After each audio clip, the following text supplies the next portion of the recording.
E hoje nós vamos falar sobre um tema muito pedido, que é a codependência. Vamos falar sobre o que é a codependência e quais são as principais características para a gente perceber se você aí está vivendo na codependência ou não, como eu já vivi muitos anos. Fica até o final que eu tenho certeza que esse vídeo vai fazer muita diferença para você.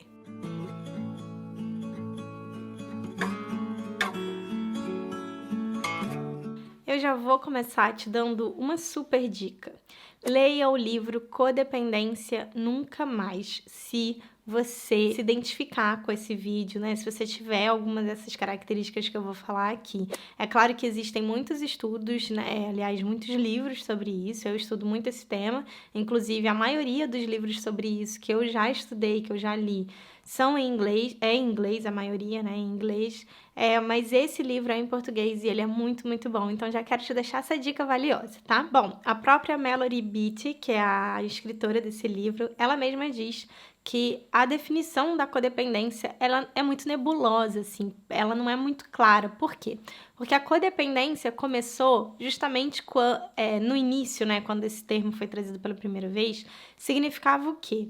Representava as pessoas que eram parceiras de pessoas viciadas, dependentes de álcool ou drogas. Então, codependente era o parceiro ou parceira da pessoa que tinha uma dependência em alguma substância química.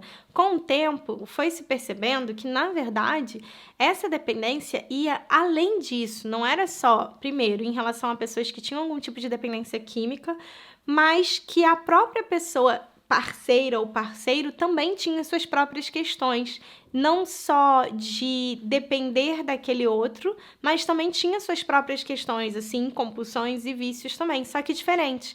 Então, a codependência, e é assim como eu gosto de ver, porque eu acho que é uma forma muito prática de explicar, é basicamente a pessoa que ela quase que depende emocionalmente mesmo de cuidar da vida do outro, ou de controlar a vida do outro. É como se ela precisasse daquele outro na vida dela para ela cuidar, para ela controlar, ou para ela se sentir de alguma forma mais X ou menos Y.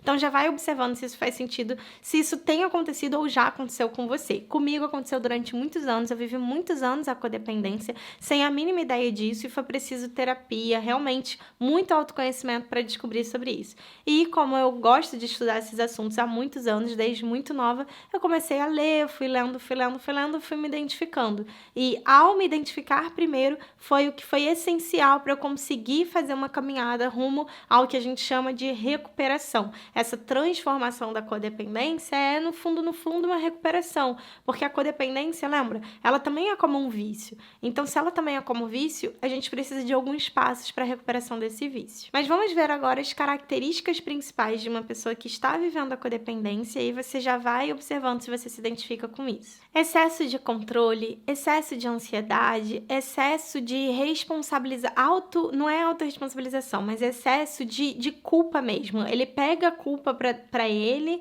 para si, né? Independente da responsabilidade, né, independente de quem é responsável pelaquela situação. Então, por exemplo, aconteceu alguma coisa com fulano e eu tô numa relação de codependência com fulano, então penso que a culpa é minha, que eu deveria ter feito alguma coisa, que eu deveria ter percebido, que eu deveria ter alertado fulano e assim por diante. Excesso de insegurança, carência, vazio, afinal, a codependência está muito relacionada às nossas feridas infantis, às feridas da nossa criança interior, que é um assunto que eu falo muito aqui nesse canal, e no meu Instagram, @respire-sua-missão, também vale a pena acompanhar para você saber mais sobre esse assunto. Então, todas essas feridas da infância, elas podem sim levar a relações codependentes, a relações como essa, que são relações disfuncionais no fundo. Outra característica, assim, muito clara é a pessoa fazer muito esforço para ser amada, muito esforço para ser vista, fazer muito esforço para receber a atenção do outro. A codependência também tem, muitas vezes, uma característica de ter uma necessidade física mesmo de estar junto, ou, sabe, de estar ligando o tempo todo, de estar mandando mensagem o tempo todo, de estar muito próximo, quase como se um pouquinho de distância colocasse o amor em risco, colocasse a relação em risco. É claro que eu não estou falando que todo mundo tem que saber viver um amor à distância, né? Um namoro à distância, sei lá, não é isso.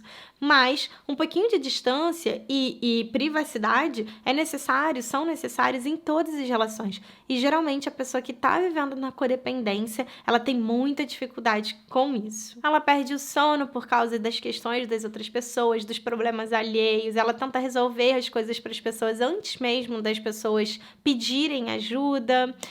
Muitas vezes ela tem uma autoestima muito baixa, uma autoconfiança muito fraca, muito enfraquecida, e isso faz com que ela se sinta insegura constantemente. E é claro, tudo que está relacionado à dependência em si, né? Então a felicidade está na mão dos outros, a sua alegria só se preenche quando a outra pessoa está junto, né? Principalmente a pessoa que está na relação de codependência com ela. Muitas vezes ela não se sentiu amada na infância, ou mesmo que ela tenha recebido muitas coisas, ela ainda sente muita falta de ter recebido mais. Muitas vezes ela não se sente amada pelas pessoas. Muitas vezes ela diz frases como: eu faço tudo por você e você não reconhece, ou eu me doei inteira e você faz isso comigo, ou eu cuido de você com todo o meu carinho e você não levanta uma pena por mim, e assim vai, né? Então, muitas vezes, essas falas, elas estão relacionadas sim à codependência, a relações disfuncionais e a feridas infantis gravadas lá na nossa criança interior. Outra coisa que é muito comum é o codependente, ele pode ir muito para opostos. Então, por exemplo, imagina um dependente de uma substância química, né? Ele fala assim: agora eu vou parar de vez, eu nunca mais vou ver isso, eu me odeio, eu não acredito que eu fiz isso de novo, agora eu parei. E aí passa, de repente, um dia, uma semana, um mês, e aí ele vai pro fundo do poço, ele usa ainda mais aquela substância como ele nunca tinha usado antes. Então, a codependência emocional, ela é muito parecida com isso. É do tipo: eu vou bloquear essa pessoa e eu nunca mais vou olhar na cara dela, e agora eu não vou fazer mais isso comigo, nunca mais, e tal. E passa um dia, uma semana, um mês, aí a pessoa tá correndo atrás da outra, e tá ligando, e tá implorando, e tá, né, enfim, indo pro oposto mesmo. Então, esse ir pros opostos é muito comum numa relação de codependência e numa pessoa, né, é uma ação muito comum de uma pessoa codependente. Bom, disse várias características, mas o mais importante agora é te dizer que não tem nada de errado com você por isso. Você não veio pra cá com defeito, tá com defeito de fábrica. Você não é errada. Não mesmo. Provavelmente você aprendeu isso vendo os seus familiares na infância, ou você aprendeu isso à medida que você foi crescendo com alguém que você se relacionou muito intimamente, ou com mesmo o seu ambiente familiar, não necessariamente seus pais, ou outras pessoas próximas a você. Você talvez tenha aprendido isso de tanto que na nossa sociedade a gente vê novelas, séries, filmes, onde muitas relações são codependentes, e isso é normalizado, infelizmente. Sendo assim, o que eu quero te falar sobre isso é muito difícil sair de uma relação tóxica, disfuncional, abusiva ou codependente sem algum tipo de intervenção social. O que isso significa? Às vezes vai ser preciso uma amiga te falar, vai ser preciso eu aqui estar te falando isso, vai ser preciso do seu terapeuta, da sua terapeuta te falar, vai ser preciso de alguma ajuda, sabe? E de fato, procure essa ajuda. Como você já está aqui vendo esse vídeo, que bom, eu te parabenizo por isso, eu realmente honro você por isso, porque não é fácil, eu já estive no seu lugar, se esse vídeo está fazendo sentido para você, e eu sei que sim, é um desafio enorme sair de uma relação assim, ou sair de uma vida de relações, né? Porque eu, por exemplo, tive várias relações assim. Então, o que eu quero te dizer é isso, assim, busca ajuda, continua buscando conhecimento como você já está fazendo, leia o livro se fizer sentido para você, de novo, né, o nome dele é Codependência Nunca Mais, Melody Beat, tá? Tem no Amazon e em outros, enfim, você vai achar com facilidade, tenho certeza, é só botar no Google que você vai descobrir. E o principal, assim, busca autoconhecimento mesmo, se mergulhe profundamente, faça cursos de autoconhecimento, procure terapia, cuide de você porque o mundo precisa de você, tá? Essa é a mensagem que eu tenho do meu coração pro seu coração hoje. Deixo um beijo pra você e a gente se vê no próximo vídeo. Não se esqueça, se inscreve aqui no canal, curte esse vídeo se você gostou, deixa o seu comentário me contando. Você já esteve em uma relação de codependência? Ou você percebeu que está numa relação de codependência agora? Me conta aqui embaixo, eu vou adorar trocar essa ideia com você. Um beijo e até o próximo. Tchau, tchau.